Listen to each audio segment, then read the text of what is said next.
Tahukah kamu, Indonesia memiliki sederet nama sastrawan legendaris seperti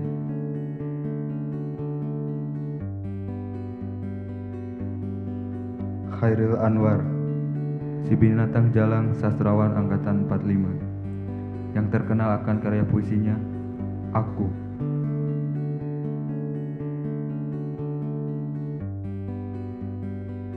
Taufik Ismail, seorang sastrawan senior yang dimiliki Indonesia dengan karya puisinya, Doa.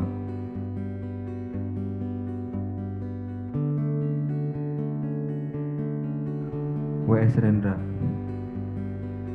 yang dikenal dengan sebutan si burung merak, terkenal akan salah satu puisinya, Sebatang Lisong.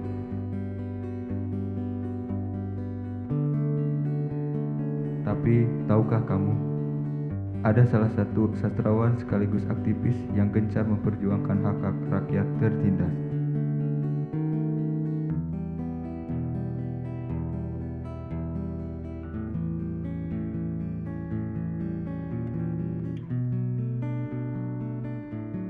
Wiji Tukul.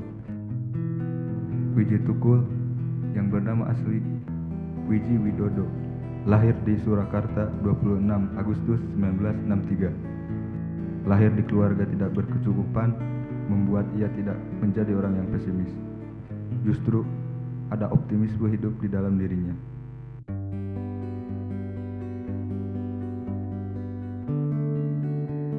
Dari sifat optimis tersebut, Wiji bergerak maju dan membuat karya-karya puisi yang mewakili dirinya dan suara rakyat kecil.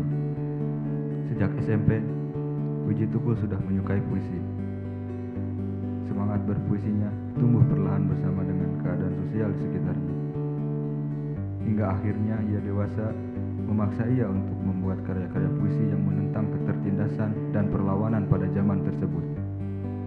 Zaman Orde Baru. Peringatan. Jika rakyat pergi ketika penguasa pidato, kita harus hati-hati. Barangkali mereka putus asa. Kalau rakyat bersembunyi dan berbisik-bisik ketika membicarakan masalahnya sendiri, penguasa harus waspada dan belajar mendengar. Bila rakyat berani mengeluh, itu artinya sudah gawat. Dan bila omongan penguasa tidak boleh dibantah, kebenaran pasti terancam. Apabila usul ditolak tanpa ditimbang, suara dibungkam, kritik dilarang tanpa alasan, dituduh subversif dan mengganggu keamanan, hanya ada satu kata, lawan. Hanya ada satu kata, lawan. Kalimat pendek itu lebih dikenal ketimbang Wiji Tukul. Puisi tersebut banyak digunakan oleh pergerakan-pergerakan massa di era Orde Baru. Dengan puisi yang dikumandangkannya tersebut, Tukul mewariskan keberanian. Puisi-puisi Tukul menggerakkan keberanian tersebut dan mendobrak kesadaran orang untuk berani melawan ketertindasan. Akan tetapi, puisi-puisi Wiji Tukul dianggap mengganggu jalannya pemerintahan zaman tersebut.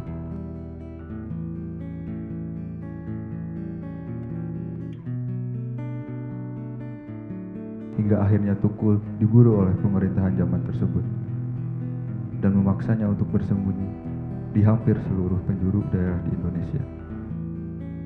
Meski diburu dan berlari ke antah berantah, Wiji Tukul tetap memiliki sifat tekun dan ulet. Ia selalu membaca buku dan terus berkarya membuat puisi.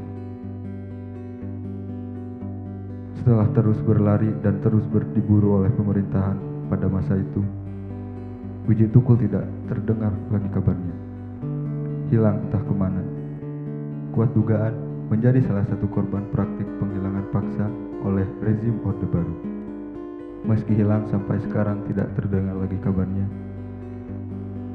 puisi-puisi Wiji Tukul masih bisa kita dengar dan menginspirasi kita semua.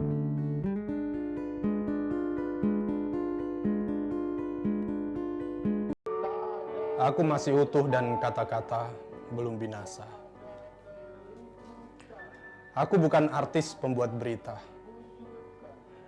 Tapi aku memang selalu kabar buruk buat penguasa.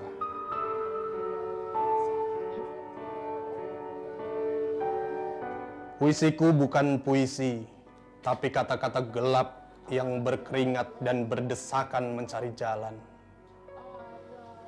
Ia tak mati-mati, meski bola mataku diganti. Ia tak mati-mati meski bercerai dengan rumah, ditusuk-tusuk sepi. Ia tak mati-mati. Telah kubayar yang dia minta. Umur, tenaga, luka. Kata-kata itu selalu menagih padaku. Ia selalu berkata, "Kau masih hidup." Aku memang masih utuh. Dan kata-kata belum binasa.